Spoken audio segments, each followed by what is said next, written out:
Captain Jake Morrison stared at the screen in front of him. Something was wrong with the readings. His ship, the UES Horizon, was deep in space near the edge of the solar system. They were doing a normal survey mission, checking asteroids and space rocks for minerals. But the sensors were showing something that should not be there. "Lisa, come look at this," Jake called to Dr. Lisa Webb, his chief scientist. She was smart and had seen many strange things in space, but this would surprise even her. Lisa walked over and looked at the screen. Her eyes went wide. "That cannot be right. Run the scan again." Jake pressed the buttons to scan the area once more. The results were the same. Hidden among the asteroids was a massive object. It was huge, bigger than any ship humans had ever built. But the strangest part was that it was almost invisible. The ship's computer said it was there, but they could barely see it. "It looks like it is made of some kind of metal that bends light around it," Lisa said. "This technology is far beyond anything we have." Commander Ryan Brooks joined them at the screen. He was the ship's security chief, a tough man who had seen combat in the outer colonies. "How old is it?" he asked. Lisa checked the readings again. "The computer says at least 10,000 years, maybe older." The three of them looked at each other.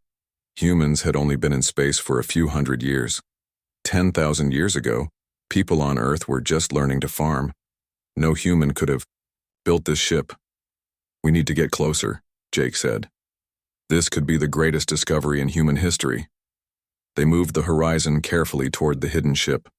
As they got closer, they could see more details. The ship was not just big, it was enormous. It looked like a fortress floating in space. The hull was covered with strange patterns that seemed to shift and move in the light. "Look at those weapon ports," Ryan said, pointing at the screen. "This thing could destroy a planet." Lisa was studying other readings.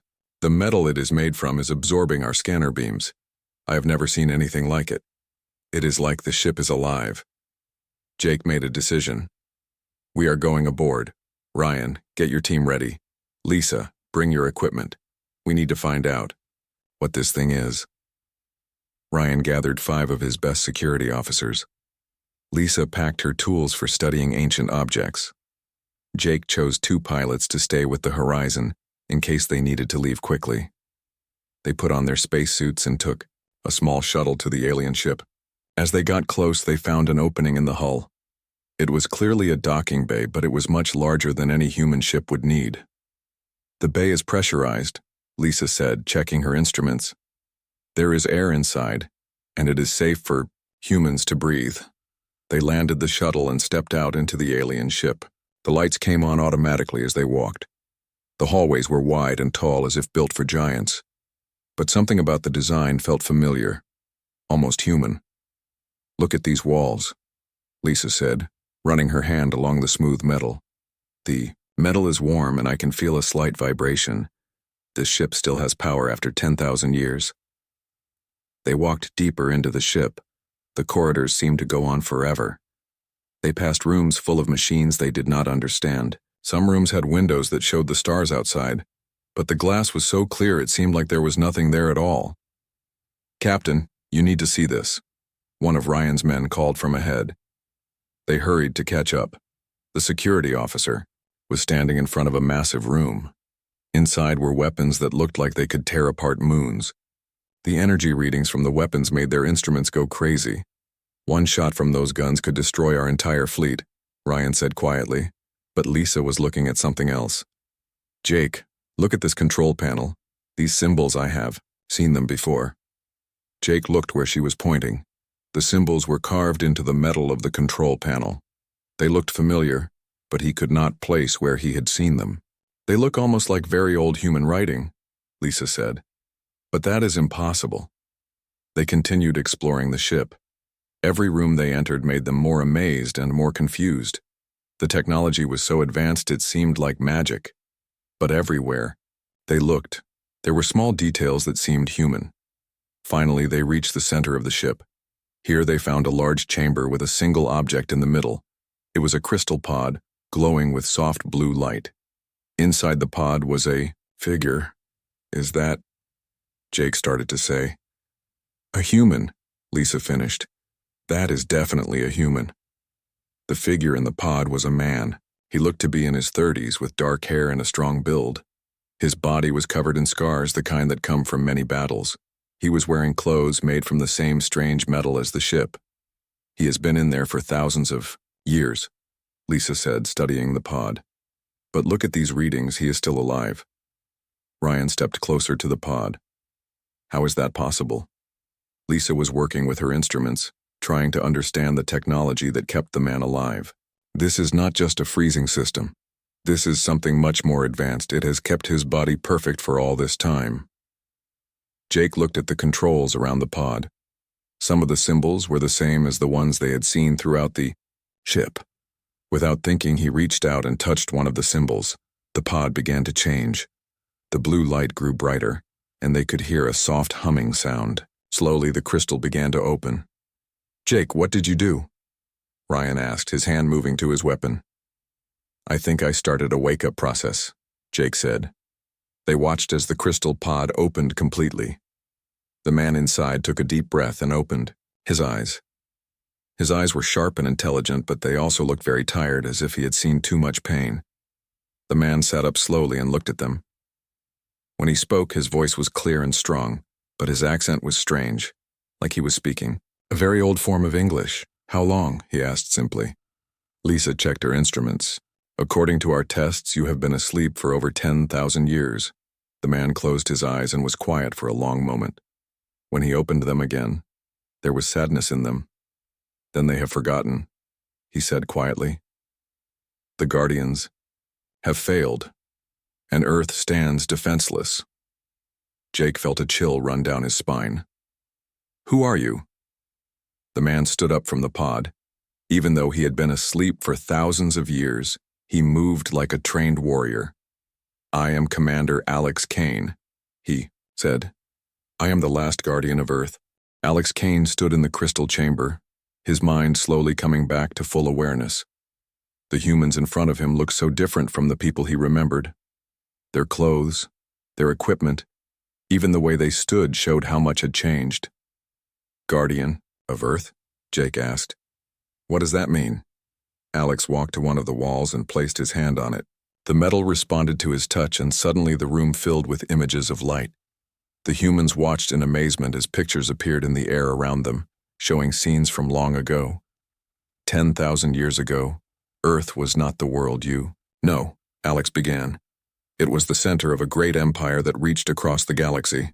The light images showed cities floating in the clouds, ships traveling between stars, and humans who looked like gods. Lisa watched with wide eyes as the pictures showed technology that was far beyond anything modern humans had achieved.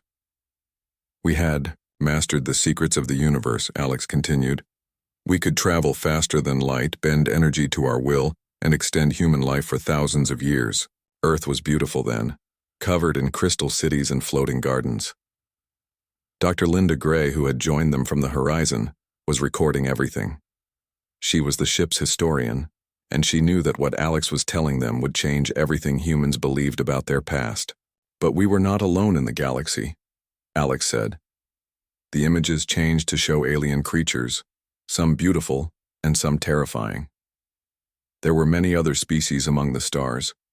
Most were peaceful and traded with us, but some saw our rapid growth as a threat. The images now showed massive alien fleets, dark ships that seemed to swallow light itself. The Zephyrian Collective was an alliance of the oldest alien species in the galaxy. They had ruled space for millions of years before humans ever left Earth. When they saw how quickly we were expanding, how powerful we were becoming, they decided we had to be stopped. Ryan looked at the pictures of alien warships. They attacked you? They declared war on all of humanity, Alex said sadly. The war lasted for centuries. We fought them across 1,000 worlds. Our Guardian Corps was created to protect Earth and defend human colonies. The images showed warriors in armor that glowed with energy, fighting with weapons that could destroy mountains. Alex pointed to one of the figures in the pictures. That was me 300 years before I was put in the crystal pod.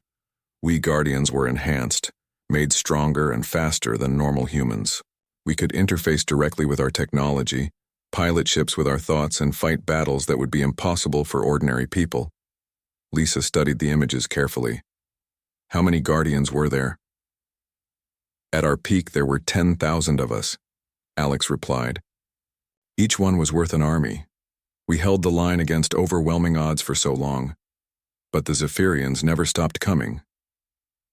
The light images changed again, showing a great battle around Earth itself. Thousands of ships fought in space while the planet below was protected by massive shields. The final battle came to Earth, Alex continued. The Zephyrians brought their entire fleet. They had decided that if they could not defeat us, they would destroy our homeworld and scatter humanity across the galaxy.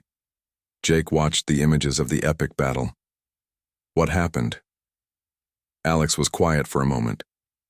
We won, but at a terrible cost. Most of the Guardian Corps was destroyed. Our greatest ships were lost, Earth's defenses were shattered, and we realized that the Zephyrians would never stop. They would rebuild and attack again. So you went into the crystal pod? Linda asked. The remaining Guardians made a desperate plan, Alex explained. We would use ancient technology to hide Earth's true nature. We would make it appear that human civilization had collapsed, that we had returned to being a primitive species. The Zephyrians would think they had won and would leave us alone.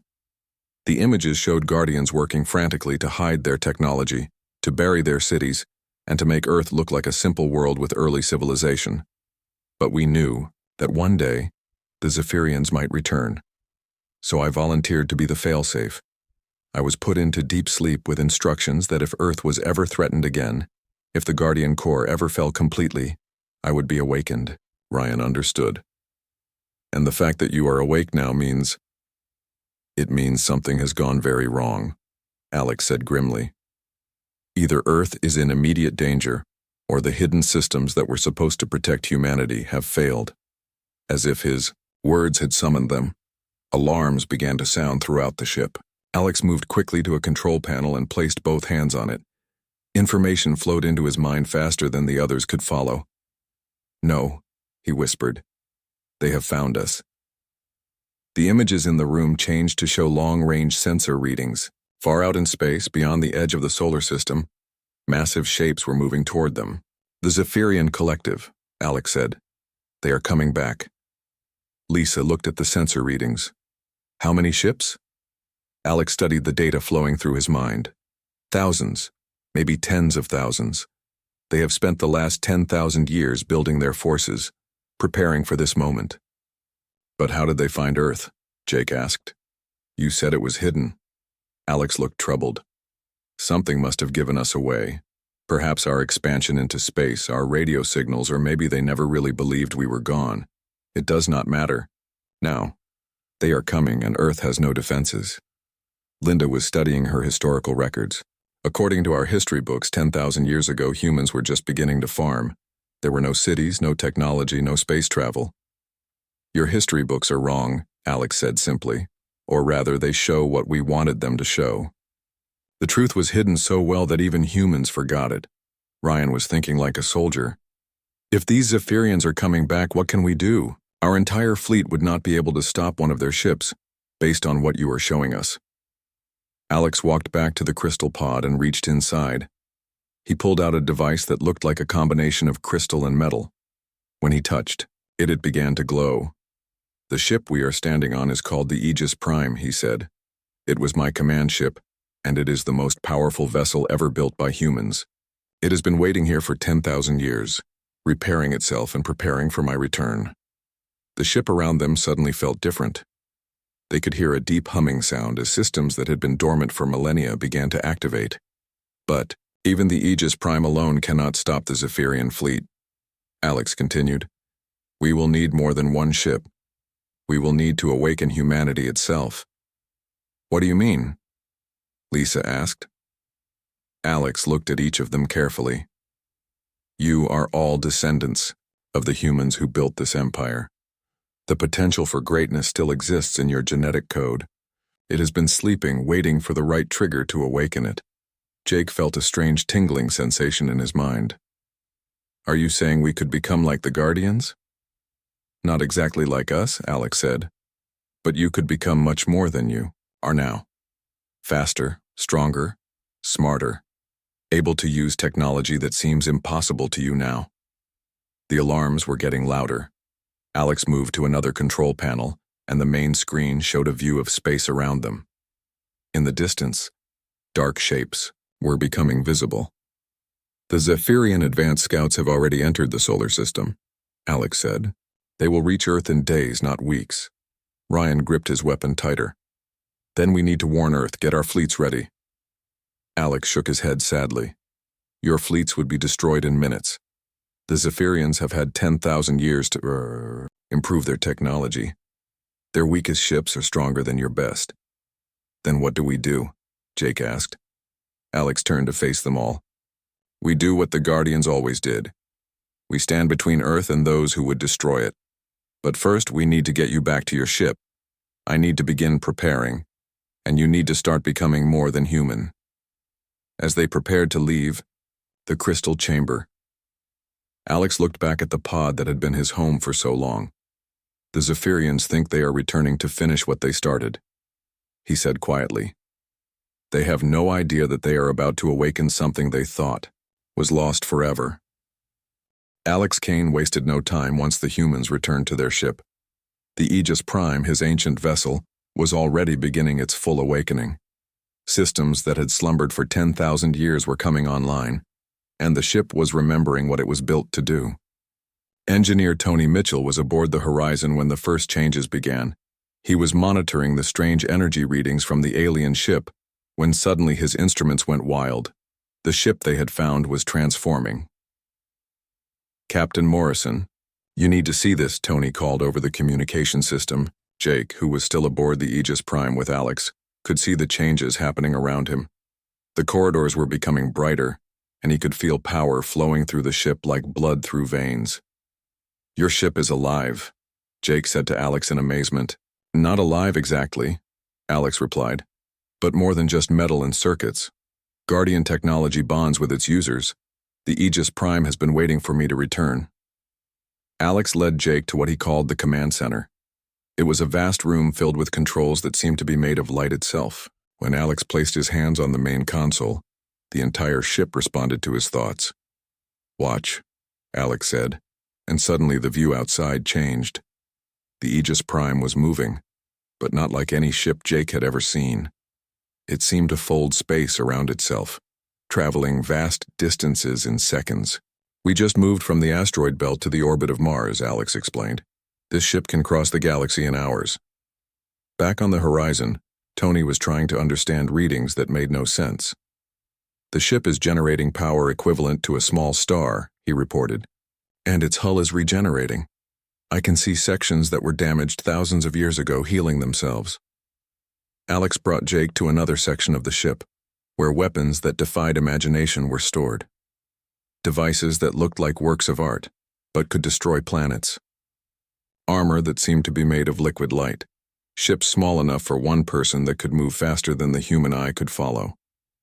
These are the tools that held back the Zephyrian collective for centuries, Alex said. But tools are useless without people who know how to use them. You want to train us, Jake realized. I want to awaken you, Alex corrected. The potential has always been there. Your people just forgot how to access it. Alex selected several members of Jake's crew for the first training. Pilot Sarah Brooks, who had the fastest reflexes on the ship. Weapons specialist Matt Johnson, who understood combat better than anyone. Tactical officer Amy Foster, who could think 3 steps ahead of any enemy. The training began immediately. Alex brought them to a special chamber on the Aegis Prime where Guardian technology waited. The devices looked like helmets made of crystal and light. These will connect your minds directly to Guardian systems, Alex explained. But I must warn you, the process will change you permanently. You will never be quite the same as you were before. Sarah was the first to volunteer. She put on one of the crystal helmets and immediately her eyes went wide.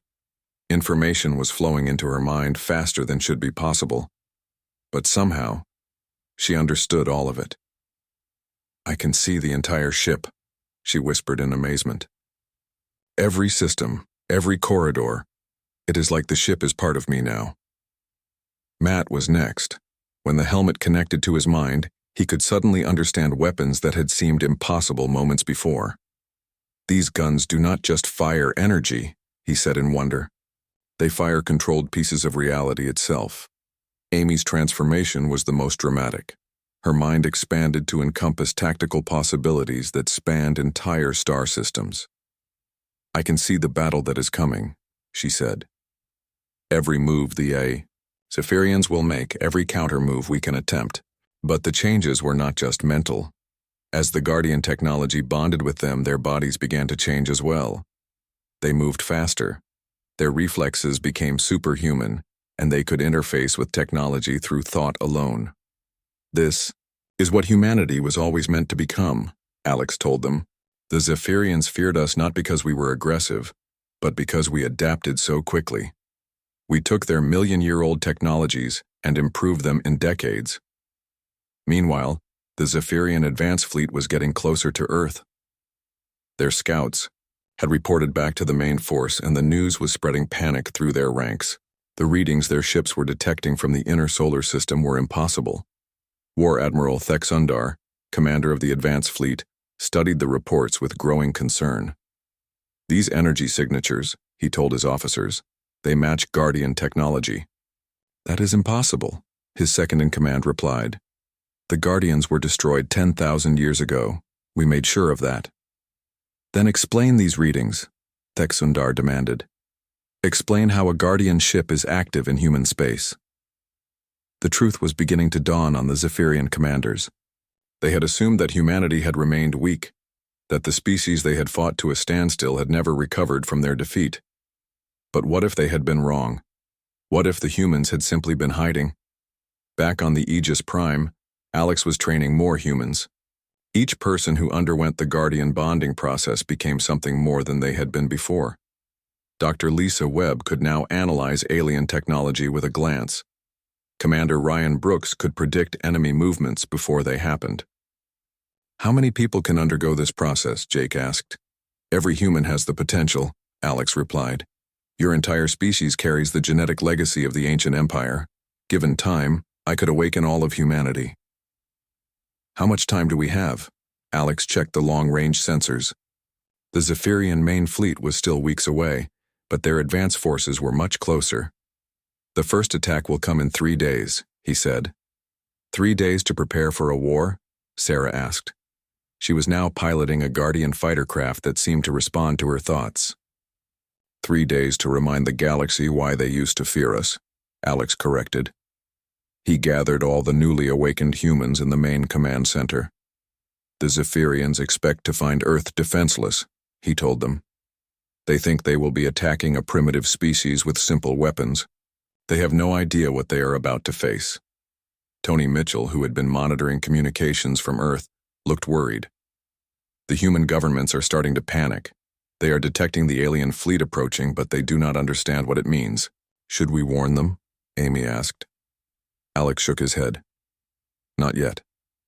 If Earth's governments knew the truth about their history, about what humanity really is, it would cause chaos. Better to let them think this is just another alien contact situation until after we deal with the immediate threat." Matt was studying the weapon systems he could now understand. "Even with all this technology, we are still vastly outnumbered." "Numbers are not everything," Alex replied. "The Zephyrians have become overconfident. They have spent 10,000 years believing they had won. They have forgotten how dangerous awakened humans can be."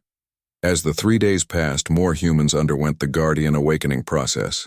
Each transformation made the group stronger, more capable of using the ancient technology. But Alex knew that even with all their improvements, the coming battle would be desperate. On the final day before the attack, Alex gathered his new Guardians around him. "Tomorrow, the Zephyrian advance fleet will attack Earth's outer colonies," he said. "They expect an easy victory, a chance to demonstrate their power before moving on to Earth itself." "What do we do?" Jake asked. Alex smiled, and for the first time since awakening, he looked truly dangerous. "We show them that reports of humanity's death were greatly exaggerated." The Aegis Prime began to move toward the outer system, where the first battle in 10,000 years was about to begin. Behind it followed a small fleet of human ships, now enhanced with Guardian technology and crewed by humans who were becoming something more than their species had been for millennia.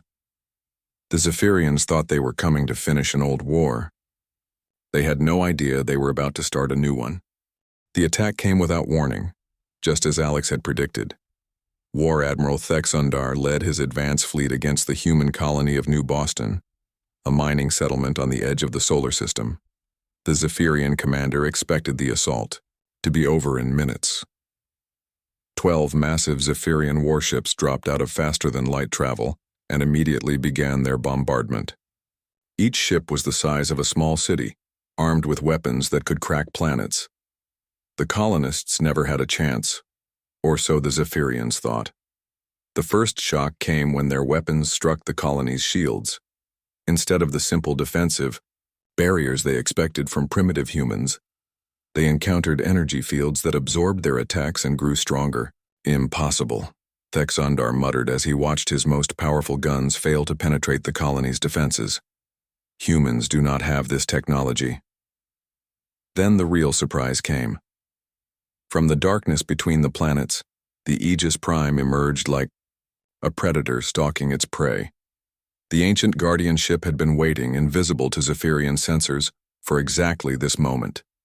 Captain Dan Miller of the UES Valiant and Commander Kate Wilson of the UES Defiant followed in Alex's wake.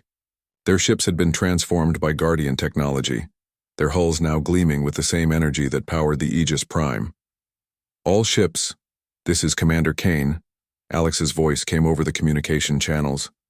Remember your training. Show them what awakened humans can do. The battle that followed was unlike anything the galaxy had seen for 10,000 years. Alex piloted the Aegis Prime with a skill that seemed to defy physics. The massive ship moved like a dancer, weaving between Zephyrian attacks while its weapons carved through enemy shields like they were made of paper. Guardian technology struck with precision that the Zephyrians had forgotten was possible. Sarah Brooks, now bonded with a Guardian fighter craft, moved through the battle like liquid lightning. Her ship phased in and out of normal space, appearing behind enemy vessels to strike at their weak points before vanishing again. Target their command ships first. Amy Foster's voice came over the tactical channel. Her enhanced mind could see the entire battle at once, predicting Zephyrian moves before they made them. Take out their coordination, and they will fall apart. Matt Johnson, commanding the weapon systems on the Valiant, fired guns that the ship should not have been able to power. Guardian technology had awakened capabilities in human vessels that their builders never imagined. The Zephyrian fleet found itself fighting an enemy that should not exist. Human ships that moved too fast, weapons that hit too hard, and defenses that should not hold against their superior firepower. Retreat, Thexundar finally ordered as his flagship's shields collapsed under the assault from the Aegis Prime. All ships emergency jump to hyperspace, but Alex was not about to let them escape that easily. Sarah, Kate, cut off their escape routes, he commanded. Do not let any of them leave alive to report back. The Guardian fighters and enhanced human ships moved to block the Zephyrian retreat. One by one, the alien warships were destroyed as they tried to flee. The battle that the Zephyrians expected to win in minutes took hours, and when it was over, not a single alien ship remained. News of the battle spread through space faster than light itself. The Zephyrian collective had surveillance networks throughout the galaxy, and reports of the impossible defeat reached their high command within hours.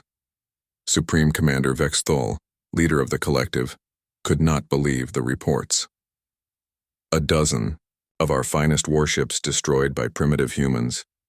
This is impossible. The reports are confirmed, his intelligence chief replied grimly. But these were not primitive humans. The energy signatures match Guardian technology. The words sent a chill through the collective's leadership. Guardian technology meant only one thing. The humans had never been as defeated as they appeared. How many Guardians could they have left? Vex Thol demanded. Unknown. But if even one survived and has begun awakening new ones. Vex Thol did not need the sentence completed. Every species in the collective remembered the stories of the Guardian Corps. A single Guardian could destroy fleets. 12 could conquer star systems. If the humans were truly awakening their potential again, The collective faced not a conquest but a war for survival. Back at New Boston, Alex was examining the wreckage of the Zephyrian ships. The technology had advanced since the ancient war, but not as much as he had feared. They have become overconfident, he told Jake as they studied the alien weapons. 10,000 years of believing they had won made them lazy. Their ships are more powerful than before, but they fight the same way. Dr. Lisa Webb, her mind now enhanced by Guardian bonding, was analyzing the enemy systems. I can see weaknesses in their design. They built their ships to fight the humans they remembered, not the humans we are becoming. Ryan Brooks was coordinating with Earth's defense forces, who were finally beginning to understand that something extraordinary was happening. The governments are starting to ask questions, he reported. They want to know where our new technology came from. Tell them the truth, Alex said. Tell them that humanity is remembering what it was always meant to be. But even as they celebrated their first victory, Alex knew the real war was just beginning. The Zephyrian main fleet was still coming, and it would be 1,000 times larger than the advance force they had just defeated. How long before they arrive? Amy asked, her tactical awareness already calculating the enemy's approach. 6 days, Alex replied after consulting the long-range sensors. 6 days to prepare Earth for the greatest battle in galactic history. Tony Mitchell was monitoring communications from across human space. Something strange is happening, he reported. All over Earth and the colonies, people are reporting unusual experiences. Enhanced reflexes, improved intelligence, intuitive understanding of technology. Alex nodded grimly. The awakening is spreading. The genetic locks that kept humanity dormant for 10,000 years are beginning to break down naturally. Every human in the galaxy is starting to remember what they really are. On Earth itself, strange things were indeed happening. Scientists were making breakthrough discoveries in hours that should have taken years. Engineers were building devices they did not fully understand but somehow knew would work. Ordinary citizens were beginning to interface with technology in ways that seemed impossible. Dr. Emma Cole, working in a research facility on Earth, found herself able to manipulate gravity simply by thinking about it. Colonel Rick Adams discovered that his reflexes had become so fast that bullets seemed to move in slow motion. Around the galaxy, other species were beginning to notice. The few aliens who traded with humans reported strange changes in their human contacts. Some species that had been planning to take advantage of the coming invasion began to reconsider their positions. The humans are changing. Reports filtered back to various alien governments. They are becoming something different, something dangerous. Alex spent the 6 days before the main attack preparing Earth for war in ways the planet had not seen for millennia. Hidden Guardian installations buried beneath cities and oceans for thousands of years began to activate.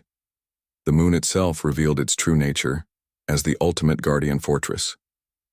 What humans had thought was a natural satellite was actually an artificial construct, built by their ancestors as Earth's final line of defense.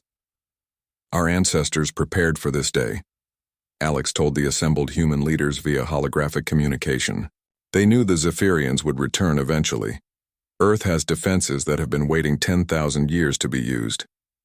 President Maria Santos of the Earth Federation looked at the impossible technologies being revealed all around her. Are you telling us that everything we thought we knew about human history is wrong? Not wrong, Alex replied. Hidden. Your ancestors sacrificed their empire to save their species. Now it is time for that species to reclaim its birthright. As the 6th day ended, long-range sensors detected the approaching Zephyrian main fleet. 10,000 ships carrying weapons that could destroy stars and armies numbering in the billions. But Earth was no longer the defenseless world they expected to find. The planet bristled with weapons that drew power from its molten core. The awakened humans who defended it were becoming something the galaxy had not seen for 10,000 years. Alex stood on the bridge of the Aegis Prime, looking out at Earth, beautiful and blue, and ready for war. They think they are coming to finish what they started, he said to his assembled guardians.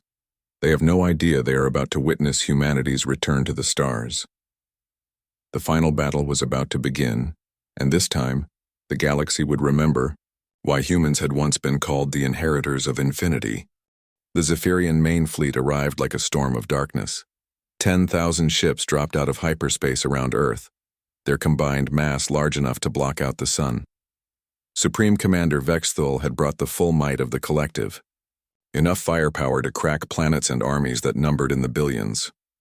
From the bridge of his flagship, the massive dreadnought Voidbringer, Vexthul looked down at the blue world that had haunted his people's nightmares for 10 millennia.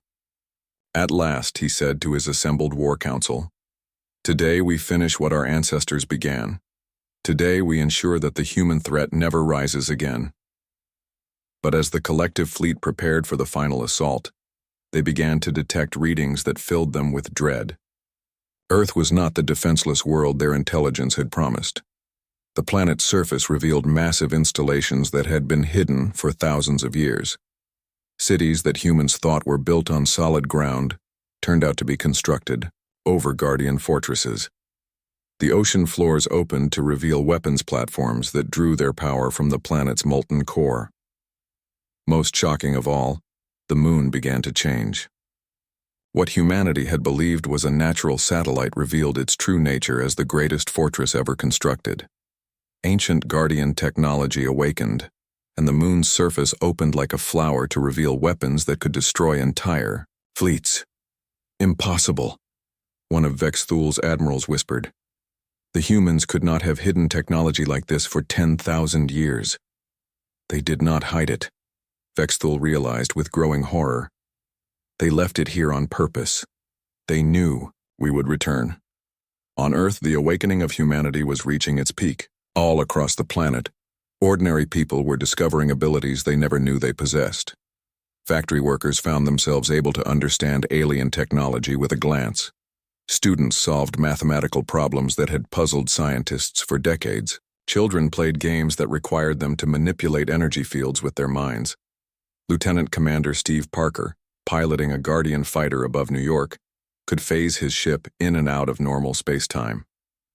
Dr. Emma Cole, working from a facility in Geneva, was using gravity itself as a tool, reshaping matter at the molecular level. Colonel Rick Adams led ground forces equipped with armor that made them nearly indestructible. His soldiers moved with inhuman speed and fought with weapons that fired controlled pieces of reality itself. But it was Alex Kane, the last original Guardian, who stood at the center of humanity's defense. The Aegis Prime had taken position between Earth and the approaching fleet. Around it, a small but growing number of human ships had been enhanced with Guardian technology. Each vessel now held capabilities that should have been impossible. "This is Commander Kane to all human forces." Alex's voice carried across every communication channel on Earth and throughout human space. "For 10,000 years, our species has lived in hiding. We forgot our true nature, our real potential. Today we remember." The first Zephyrian attack came in waves. Thousands of fighters launched from the main fleet, expecting to overwhelm Earth's defenses through sheer numbers. Instead, they met Guardian fighters that moved like ghosts, appearing from nowhere to strike before vanishing again. Sarah Brooks, her consciousness fully merged with her fighter craft, danced through the enemy formation like liquid lightning. Where she struck, Zephyrian ships simply ceased to exist. Their matter converted to energy by weapons that operated on principles the enemy had forgotten were possible. The battle raged across the entire solar system. Zephyrian capital ships, each the size of a city, found themselves outmatched by human vessels a fraction of their size. Guardian technology struck with surgical precision, targeting the exact weak points that would cause maximum damage. Captain Dan Miller, commanding the enhanced UES Valiant, fired weapons that should have required the power output of a star. His ship moved through space as if the laws of physics were merely suggestions, striking the enemy from impossible angles. Commander Kate Wilson's UES Defiant had become something beyond a normal warship. The Guardian enhancements had awakened potential in the vessel that its builders never imagined. It could phase through enemy attacks, regenerate damage instantly, and strike with weapons that existed partially outside normal reality. But the true shock for the Zephyrians came when Earth's planetary defenses activated fully. The installations, hidden beneath major cities, revealed themselves as massive particle beam arrays. The ocean floor platforms rose to the surface, bringing with them weapons that had been charging for 10,000 years. And from the moon came destruction on a scale that defied comprehension. The ancient Guardian fortress unleashed energies that tore through the Zephyrian fleet like paper. Ships that had survived 1,000 battles were vaporized in seconds. "Retreat," Vexthul finally ordered, as his own flagship's shields began to fail under the assault. "All ships emergency withdrawal." But Alex was not finished.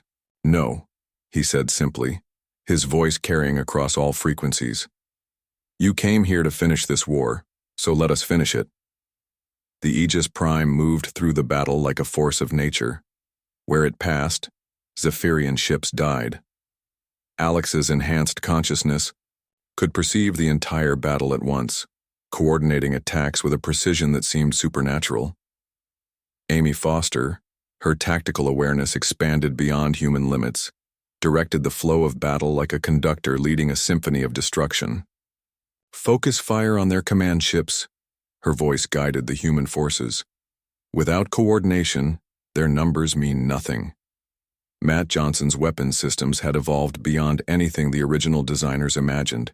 He fired shots that traveled through folded spacetime, striking targets before the weapons were even fired. His guns drew power from the quantum vacuum itself, making them virtually unlimited in their destructive potential. The Zephyrian retreat became a rout. Ship after ship fell to the awakened humans, their technology proving inadequate against opponents who had transcended the normal limitations of their species. As the last Zephyrian vessel was destroyed, silence fell across the solar system. The greatest fleet the collective had ever assembled was nothing but debris drifting in space. Supreme Commander Vexthul, dying aboard his shattered flagship, managed to send one final transmission across the galaxy. "The Guardians have returned. The humans walk among the stars once more. We have awakened something that should have remained sleeping forever." The message spread through space at faster-than-light speeds, reaching every corner of the galaxy within hours. Species that had remained neutral during the conflict began to send diplomatic messages to Earth. Others, who had supported the collective out of fear, hastily switched sides. The balance of galactic power had shifted in a matter of days. Alex stood on the bridge of the Aegis Prime, looking out at Earth. The planet was whole, protected, and finally free to reveal its true nature. Around him, his crew worked with the casual efficiency of beings who had transcended their former limitations. "What happens now?" Jake asked, his own consciousness expanded by the Guardian bonding. "Now we rebuild," Alex replied. "The galaxy has been reminded that humanity is not a species to be underestimated. Our empire fell once because we were not prepared for the hatred of others. This time, we will be ready." Dr. Lisa Webb, monitoring communications from across human space, reported incredible developments. "Alex, you need to hear this. All across Earth and the colonies, humans are achieving breakthroughs in every field of science. We are advancing decades in a matter of hours." Tony Mitchell added his own observations. "The awakening is spreading to humans throughout the galaxy. Even people who have never heard of the Guardians are beginning to manifest enhanced abilities." Alex nodded. "The genetic locks placed on our species are breaking down completely. Within a generation, every human will have access to abilities that their ancestors took for granted. On Earth itself, the changes were remarkable. Cities began to transform as humans remembered how to build with Guardian technology. Floating platforms appeared above major population centers. Transportation systems that had seemed like fantasy became everyday reality. President Maria Santos, her own mind enhanced by the global awakening, addressed the planet. "My fellow humans, we have learned today that we are more than we ever imagined. We are the children of a great civilization, the inheritors of technology that spans the galaxy. The age of hiding is over. The age of humanity's return to the stars has begun." Around the galaxy, the news spread with growing amazement and fear. The humans were not the primitive species they had appeared to be. They were the descendants of the most powerful civilization space had ever known, and they were awakening to their full potential. Some species began to prepare for war, terrified of what an awakened humanity might do to those who had opposed. them. Others sought alliance, hoping to gain protection and trade opportunities with the returning galactic power. But Alex had learned from the mistakes of the past. This time, humanity would not conquer through force alone. They would lead by example, showing other species that cooperation was more valuable than domination. Standing on the bridge of the Aegis Prime, with Earth shining blue and beautiful before him, Alex smiled for the first time since awakening from his 10,000-year sleep.